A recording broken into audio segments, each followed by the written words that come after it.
യഥാർത്ഥത്തിൽ മലയാളത്തിൽ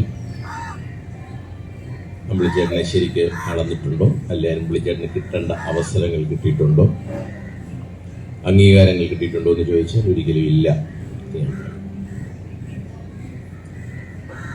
അതിന്റെ കാരണവും നമുക്കറിയാം. സിനിമ എന്ന് പറയുന്ന ഒരു മേഖല എങ്ങനെയാണ്.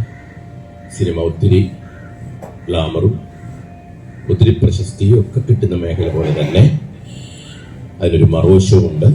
അതിന് പ്രത്യേക ലോബികൾ ഉണ്ടായിരിക്കണം, അതിനകത്ത് കയറണം. ഒരു എന്താ പറയുക, പച്ച മലയാളത്തിൽ പറയാൻ ഞാനതൊക്കെ തുറന്നു പറയുന്ന ഒരാളായതുകൊണ്ട് അങ്ങനെ പറയാം.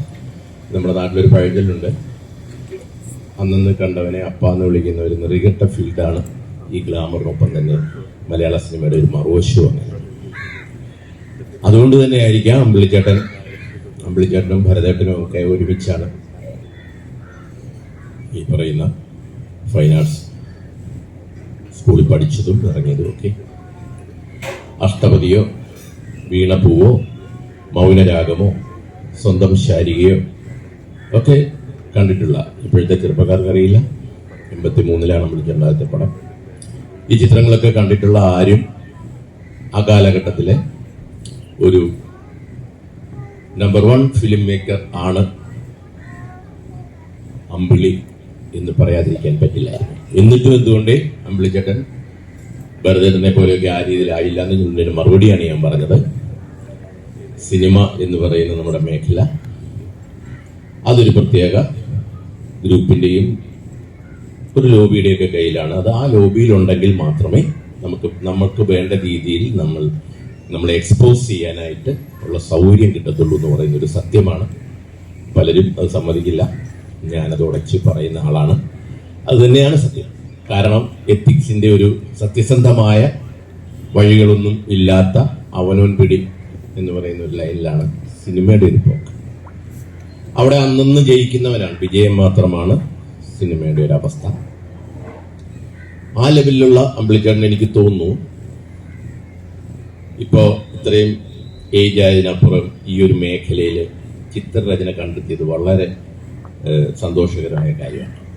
കാരണം എനിക്കറിയാം, ഞാനും ഈ പറയാൻ കാര്യമുണ്ട്, എൻ്റെ ഫൈറ്റ് കാലഘട്ടത്തിലൊക്കെ ഒരു സീനിയർ സംവിധായകനെക്കാളിലൊക്കെ ഞാൻ വരുന്ന 90-കളിലാണ് അമ്പിളിച്ചേട്ടന്. അതിനൊക്കെ നേരത്തെ വന്ന ആളാണ്. അമ്പിളിച്ചേട്ടൻ്റെ ഒത്തിരി ഹെൽപ്പുണ്ട്. ഒരുപക്ഷെ ഫൈറ്റ് ചെയ്ത് ഇപ്പൊ ലാസ്റ്റ് 19-ാം നൂറ്റാണ്ടെന്ന് പറയുന്ന ഒരു ചരിത്ര സിനിമ വരെ ലാസ്റ്റ് ചെയ്ത് തെളിയിക്കാൻ എനിക്ക് സാധിച്ചതിനകത്ത് ഞാൻ ഒത്തിരി ഫൈറ്റ് ചെയ്തിട്ടുണ്ട്. അമ്പിളിച്ചേട്ടൻ അങ്ങനെ ഫൈറ്റിനൊന്നും പോയിട്ടില്ല, പാവാണ് അമ്പിളിച്ചേട്ടൻ. ഒരു വേറൊരു ഞാൻ പറഞ്ഞത് ശരിയാണ്. ഒരു സൂപ്പർ താരങ്ങളുടെയും പിൻബലം ഇല്ലാതെ നിൽക്കാൻ പറ്റുമോ എന്ന് നോക്കട്ടെ എന്ന് ശാഠ്യം പിടിച്ച ഒരാളാണ്. അതിനുവേണ്ടിയാണ് അങ്ങനെയൊക്കെയുള്ള ഇഷ്യൂ ഉണ്ടായത്. അത് സുപ്രീം കോടതി വരെ പോയി അവിടെ ഫൈറ്റ് ചെയ്ത് സുപ്രീം കോടതിയിൽ നിന്ന് ഓർഡർ മേടിച്ച കൊടുത്ത് ഇവന്മാർക്ക് എല്ലാം ഫൈൻ മേടിച്ചു കൊടുത്തു. ഏറ്റവും ഡിസഡ് മേടിച്ചു കൊടുത്തിട്ടാണ് ഞാൻ തിരിച്ച് ഇൻഡസ്ട്രിയിട്ട് വന്നത്. അങ്ങനെയാണല്ലോ ഏത് മേഖലയായിക്കോട്ടെ, സിനിമയല്ല നാടകമല്ല, ആരാണെങ്കിലും നമ്മുടെ വ്യക്തിത്വം ഉണ്ടല്ലോ, നമ്മുടെ പേഴ്സണാലിറ്റി, അത് വെച്ചിട്ട് നമുക്ക് നിൽക്കാൻ പറ്റില്ല. പക്ഷെ ഫൈറ്റിന് 10 വർഷമാണ് എനിക്ക് പോയത്. ഞാൻ 45 സിനിമ ചെയ്തെങ്കിൽ എനിക്ക് തോന്നുന്നു 10-15 സിനിമ കൂടെ ചെയ്യാൻ. ഒരു വർഷം 3 സിനിമകൾ ചെയ്തുകൊണ്ടിരുന്ന സമയത്താണ് ഇവിടുത്തെ തൊഴിലാളികൾക്ക് വേണ്ടി അസോസിയേഷൻ ഉണ്ടാക്കി അതിന്റെ പേരിൽ സൂപ്പർ താരങ്ങൾക്കുമായിട്ട് ഉടക്കുകയും ഒക്കെ ചെയ്തിട്ട് ഒരു സോറി പറയാനൊന്നും എന്നെ കിട്ടില്ല എന്നുള്ള വാശിക്ക് ഞാൻ മാറിയെന്നതും അവരെന്നെ വിലക്കിയതും. അതാണ് നമ്മുടെ ജന്മകുടിയാമ്പന്തം നിലനിൽക്കുന്ന ഏക മേഖല ഇന്നും സിനിമയാണ്. നാടൊത്തിരി പുരോഗമിച്ചു ഭയങ്കരമായിട്ട്.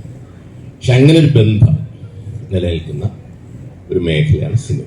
അതുകൊണ്ട് തന്നെ ആയിരിക്കാം അമ്പിളിച്ചേട്ടന് നമ്മളെ ഞെട്ടിക്കുന്ന ഒത്തിരി ക്ലാസിക്കുകളൊന്നും തരാൻ പറ്റാതെ